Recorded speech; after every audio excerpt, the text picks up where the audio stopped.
Two water taps together can fill a tank in 6 hours. The tap of the larger diameter takes 9 hours less than the smaller one to fill the tank separately. Find the time in which each tap can separately fill the tank.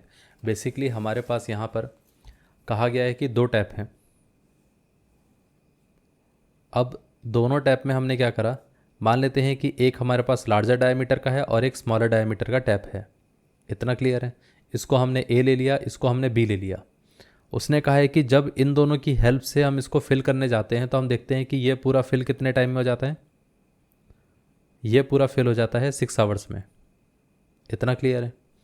अब यहाँ पर देखिए, मान लेते हैं कि जो larger diameter वाला टैप है उससे क्या हुआ, लार्जर डायमीटर वाला था ए, इसने क्या करा, इसने इसको फिल कर दिया कितने में, एक्स आवर्स में.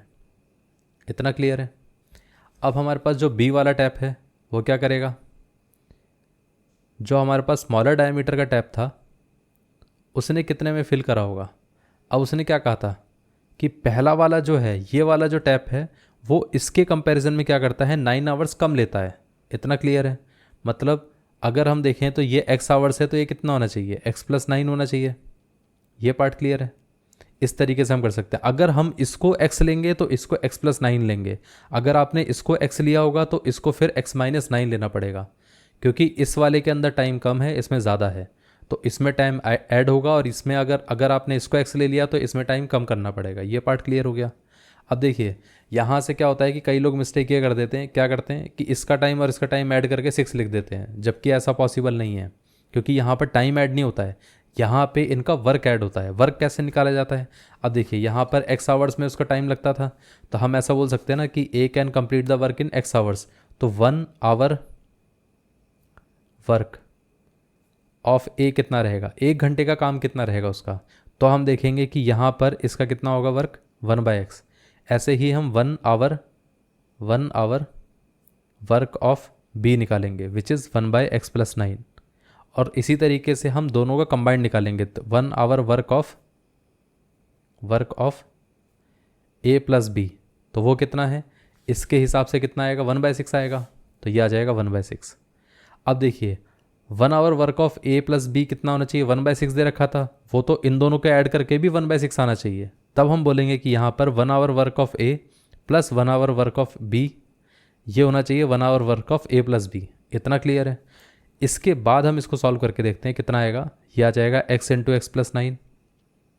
x+9 इससे मल्टीप्लाई हो जाएगा और यहाँ पर इससे मल्टीप्लाई हो जाएगा, तो ये कितना आ जाएगा, x आ जाएगा इज इक्वल टू 1/6. इसको अगर हम क्रॉस मल्टीप्लाई करेंगे तो क्या आएगा, 6 इंटू 2x+9, और ये कितना आ जाएगा, x² प्लस 9x. सो ये आ जाएगा 12x plus 9 6 54 is equal to x² plus 9x.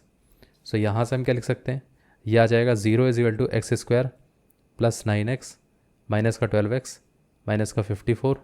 अब ये कितना आ गया, ये आ जाएगा x² minus 3x minus 54 is equal to 0. इतना क्लियर है. अब देखिए अगर हम इसको ध्यान से देखें तो इसको हम मिडिल टर्म से स्प्लिट करके सॉल्व कर सकते हैं. कैसे करना पड़ेगा, ऐसे दो नंबर्स में स्प्लिट करना है जिनका सम क्या होगा, सम रहेगा -3 और साथ में जो प्रोडक्ट है वो कितना रहेगा, प्रोडक्ट रहेगा -54. अगर हम देखें तो इसको हम ऐसा मल्टीप्लाई कर सकते हैं 2 इंटू 27, ये इसके फैक्टर आ जाएंगे. इसको फर्दर फैक्टराइज करेंगे तो वो कितना आ जाएगा, 2 इंटू 3 इंटू 9. अब देखिए 2 इंटू 3 कितना रहेगा, 6, और ये कितना आ गया, 9 आ गया. 6 और 9 के बीच में डिफरेंस कितना आता है, 3 का आता है. अब क्योंकि ये माइनस था तो हमें क्या करना पड़ेगा, इसमें एक प्लस और एक माइनस लेना पड़ेगा. अब क्योंकि सम नेगेटिव है तो लार्जर नंबर नेगेटिव ले लेते हैं, स्मॉलर पॉजिटिव ले लेते हैं, ताकि इन दोनों का एडिशन नेगेटिव आएगा और मल्टीप्लिकेशन तो वैसे ही नेगेटिव आ जाएगा. तो हम इसको ऐसा लिख सकते हैं ना कि ये आ जाएगा प्लस का 6x और ये माइनस का 9x and this one is -54 and this one is x² is equal to 0. अब इसमें से अगर हम देखें तो x कॉमन ले सकते हैं, तो यहाँ से आ जाएगा x+6, और यहाँ से अगर हम माइनस का 9 कॉमन ले लेंगे तो ये आ जाएगा x+6 इज इक्वल टू 0. ये पार्ट क्लियर है. अब x+6 पूरे में से कॉमन लिया जा सकता है, तो ये आ जाएगा x और यहाँ से आ जाएगा माइनस का 9 इज इक्वल टू 0. ये पार्ट क्लियर हो गया.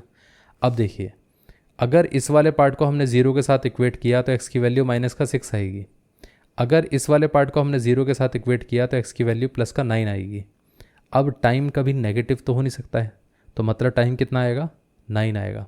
तो हम ऐसा बोल सकते हैं ना कि यहाँ पर हम ऐसा बोल सकते हैं कि A can fill the tank in 9 hours. इतना क्लियर है। और यहाँ पर हम ऐसे लिख सकते हैं लार्जर डायमीटर, क्योंकि उसने क्या करा है कि डायमीटर, क्योंकि उसने पहले से ही मेंशन किया हुआ लार्जर और स्मॉलर डायमीटर के हिसाब से, ए और बी के हिसाब से तो दिया नहीं था, हमने वो माना था ए और बी के हिसाब से। इतना क्लियर है। और pipe with smaller diameter which is B can fill the tank in x plus 9 hours which is 9 + 9 hours which is 18 hours. ये पार्ट क्लियर है। तो B को 18 घंटे लगेंगे और A को 9 आवर्स लगेंगे, दैट्स इट। इतने टाइम में यहाँ पर ये दोनों सेपरेटली टैंक को फिल कर देंगे। ये पार्ट क्लियर हो गया। इस तरीके से इसका आंसर आएगा। तो यहाँ पर हमारे पास आंसर क्या रहेगा, 9 आवर्स और 18 आवर्स। ये है आंसर। ये लार्जर डायमीटर के लिए, स्मॉलर डायमीटर के लिए। सो ये आंसर था।